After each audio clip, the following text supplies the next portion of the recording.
Welcome to the Voice of Thai podcast, a space for stories, insights, and conversations that uplift the profession of teaching and inspire positive change in international schools.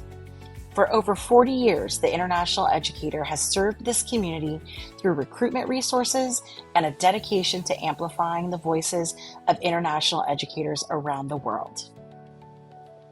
Hello, my name is Stacy Stephens, the Director of Thai.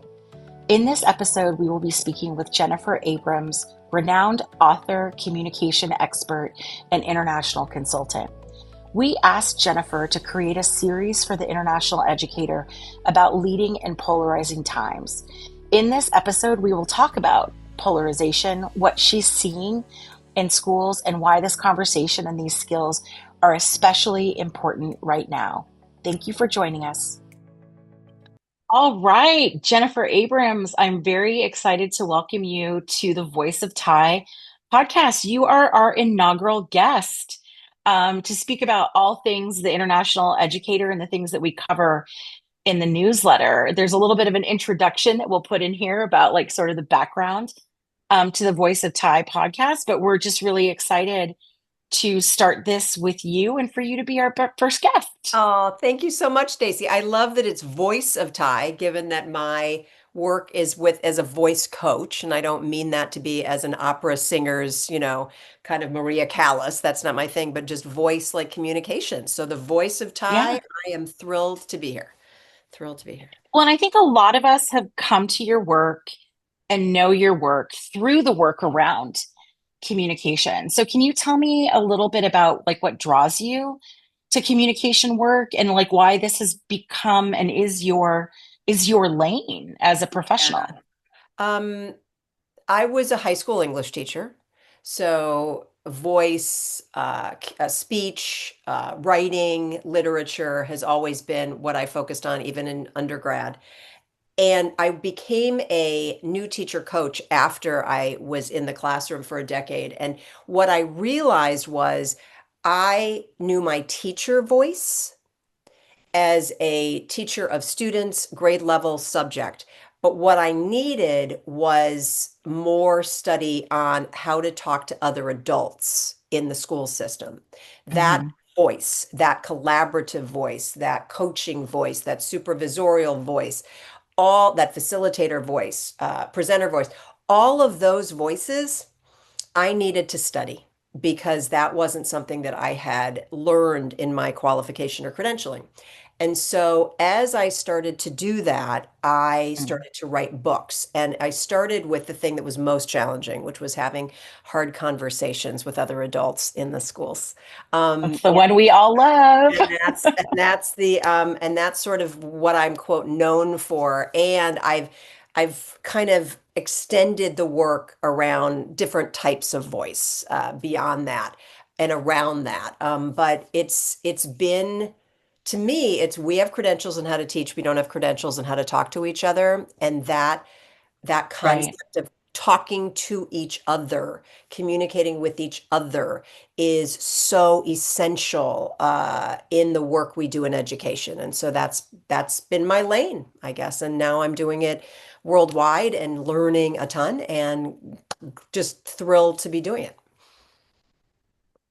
I think as somebody who's also been in schools and worked with a lot of Hmm. teacher leaders, when we've done leadership training and you ask people, what do you want? What do you need? The thing that they often say is like, we need to know how to have hard conversations, Yeah. and it's a place that people need a lot of support. And it's one of the reasons that, at Thai, we really try and put people's thinking and work out there. Most of our submissions come to us for the newsletter. But sometimes we're looking at things and there's conversations that we're having and conversations that we want to make sure are making it into our international community. And this is what led us to approach you. And it's really around your skills and knowledge around communication.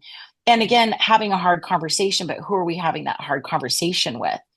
We're really characterized right now, I think in our governmental systems and sometimes in our home countries, it's a lot of characterizations around polarization and that, where's the middle ground and do we talk to each other anymore? How can we talk to Hmm. each other more anymore? But I think what we also know is sometimes schools are ground zero for these types of polarizations because Hmm. it's a place that, as a parent or a teacher or a leader, you feel empowered. It's your school.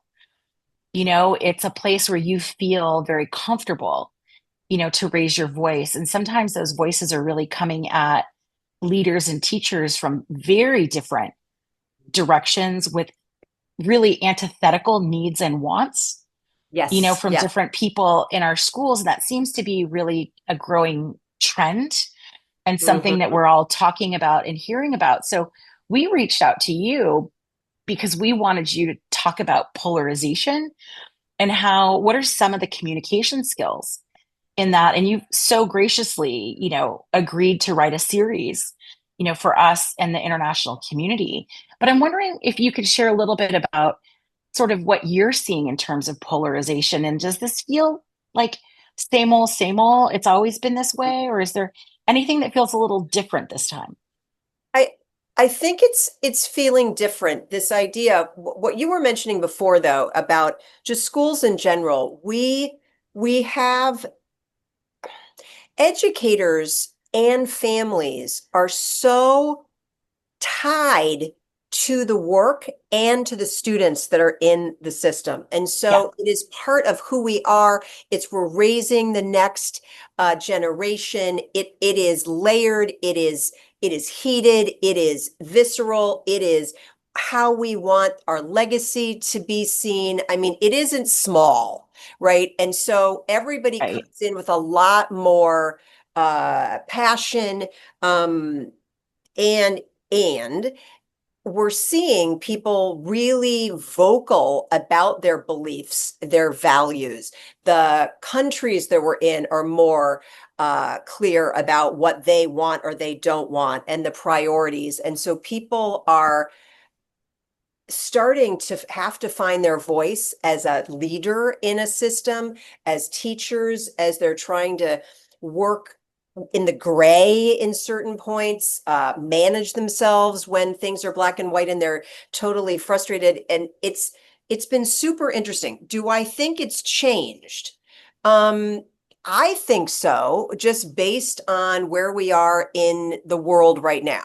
And I think that given what's going on historically and politically, yes, but also we can see through social media and the internet and interactions, things just get, it's like whoosh, it's like brought like up to like a 10, things that might have been a 5, things that were happening in one school maybe didn't impact the next so immediately. But the world is so interconnected right now that when I think about Thai or think about the WhatsApp groups that I'm with, they say, "Have you seen this?" And somebody over in, not just the other side of the mainland of the US, but somebody on the other side of the world in Hong Kong is Yeah. sending me something and it's immediate. So, the capacity to have information access, the ability to kind of just be in everybody's business faster. It's the polarization is more pronounced. The other thing is, I think people are finding themselves more interested in putting their voice out. Maybe education and teachers or schools were Mm, able to do whatever they used to do, but no, now it's not just them. We're not saying, oh, the teachers write all the time. It's that families are now having a bigger say and making different choices, and the governments are having a bigger say. So I think it's just heightened. And so is the polarization different? Yeah, I think it is. And I think the capacity to know that across the globe in a speedier way has just increased. So yeah, it's different and maybe worse. I think that's interesting because it just made me really kind of think about like the inherent transactional nature of our schools, Mm, in that, parents pay a fee, they're paying for an education, they're paying for a service, and they have expectations based on their values around what that means and what that looks like. And I, as an international educator, have a lot of choice in where I go and how long that I stay, that when I go into a community, I too have certain expectations and values of what teaching Mhm. and learning in that environment is going to look like. And those can, because of that transactional nature in this world of choice that we as international educators live in, and we're really willing to go other places. Lots of places have lots of schools, to choose from. I wonder, like in schools and international schools, like there's that transactional Mm. aspect as well. And to what degree is that like an accelerant to That's, this situation around polarization right now? I hadn't thought, see, this is interesting, and I appreciate that. It is that we have choice and we're self-authoring, and there's maybe a transactional kind of agency that educators have. But I also believe that both families and teachers are not in the business just for transactions, but are in the business for Mm-mm. transformation. And I'm always talking about that we are, I mean, there was a saying that I remember hearing, praise Allah, but tie your camel to the post, right? There's always the transaction, the reality of life, and you have to pay and you do this and you do that. But we're all aspiring, families and teachers, to be doing work that has much bigger purpose Yeah. than that. And I think that that's where and families have wishes that I think are, maybe, I'm going to guess, in international schools far bigger than just, I want to get my kid this place. There's a goal, there's an Yeah. aspiration, so I think that it's that contrast where, if we believe so deeply in what we're trying to do in terms of transformation, and then we see that being blocked or disagreed with, and the values and the beliefs that we think are supposed to be, we're inducting people into a life, Right. We're that's where it shared. really, yeah, and they're not shared anymore. And so Right.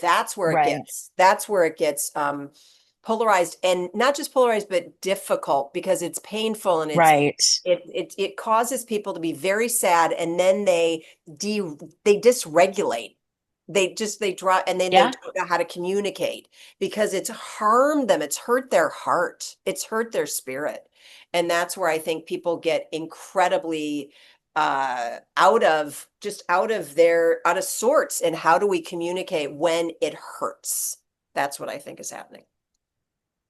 I think that's a really interesting observation because when I think about, I don't ever want to work at a school that I just like. I want to work at a school that I love. Yeah. And Yeah. so when something hard happens, like it hits and it hurts you in a different way. So I would like to learn a little bit about in terms of what you're thinking about sharing with our community. When you think about the skills, when you think about communication, Mhm. what's some of the perspectives that you're going to share with us that you feel like must might help us Yeah. as we're very intentionally planning this series to start over the summer, run through the summer and into the fall as we like enter back into, or first semester, I should say, as we enter back into school. We very intentionally scheduled this out to align with the start of the new school year and for people to have some tools and some thinking as Mm. they dive back into a new year. It's so beautifully said, Stacy. So what we decided, I know, was, there's so many things that we could do that are not immediate. We say, when you look up sort of how do we handle polarization, you could say, oh, we have to model civil discourse. We have to build a culture of empathy. We have to continue to elevate critical thinking. And the answer is yes. All of those are going to take next year and the entire life of your child in school, right? All of that.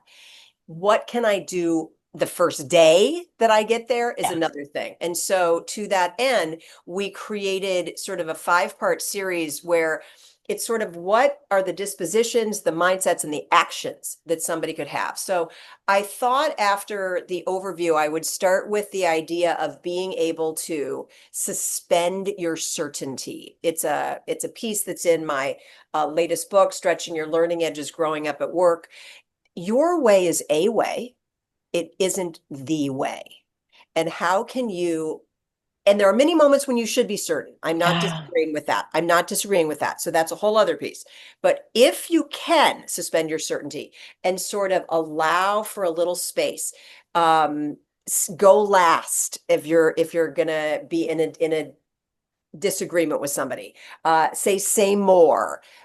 Say, I hadn't thought about that. How can you suspend certainty in a little bit of a more intentional way? That's one of the things I think you could do immediately that would allow for a middle ground in a better way, and you could bring some discourse in that polarization. The second thing is, speaking of polarization, what does polarity management look like? Barry Johnson Yeah.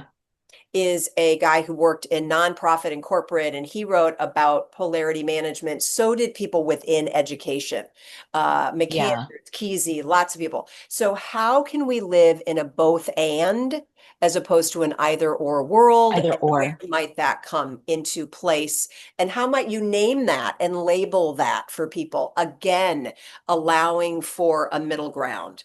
I think we talked about just having more self-regulation. In those moments I just mentioned where people are so dysregulated, they care so much, they can't model civil discourse, they're just Right. oozing what I call emotional pollution. What are some of the ways for us to work on our own emotional and psychological hygiene? And what can we start at the beginning of the year to be building up in terms of strategies for just sort of giving ourselves a stronger stomach for these moments? Yeah. I Like love, it's like that idea that it's not personal. no, it's not, but how do we build that capacity, Yeah. right? Because Yeah. it's something that I think if I do this workshop about how to be more self-regulated in dysregulated times, that's going to be something that we need to be doing more often. We both love Dr. David Rock. David Rock is a Yeah. neuropsychologist, and he talks about the SCARF model. And so there's an article Hmm. about how do we manage our own psychological triggers and how might we anticipate where other people will be triggered and not verbally paper cut people with language that will dysregulate them Just anymore. I regulate think them. that's something in polarizing discussions that we don't want to do. And then I guess I wanted to end again back with us. How do we manage ourselves when we've gotten off track? How do we respond in self-compassionate ways when we're in polarizing moments and we weren't our best selves? How do we stay more grounded? So there's going to be sort of an extension and those are like the 5 or 6 articles I've got going, but and Thai readers should know that Stacy and I constantly go back and forth and we'll make it Yeah. work. We're trying to help people in the moment as the school year starts. How do we stay capable, grounded, Right. and in the space you want to be as a leader, as opposed to dysregulated and contributing to polarization? How do we bring ourselves so that we can be in that middle ground in a more supportive way?